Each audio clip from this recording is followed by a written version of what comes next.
ពាក្យយ៉ាងខ្លីតែវាមានន័យមិនអាចកណនីស្វាមីហើយនឹងភរិយាពិតជាសំខាន់ស្នេហ៍គឺជាកម្មសិទ្ធិគឺជាជីវិតភរិយាស្វាមីបើទីលួងឬដោនាំលោកីចំអឡឡើយស្នេហ៍គឺពាក្យយ៉ាងខ្លីតែវាមានន័យមិនអាចកណនី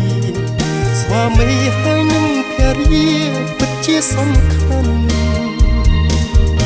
ស្នេហ៍គឺជាកម្មសិទ្ធិគឺជាជីវិតភរិយាស្វាមីបើទីលួងឬដោ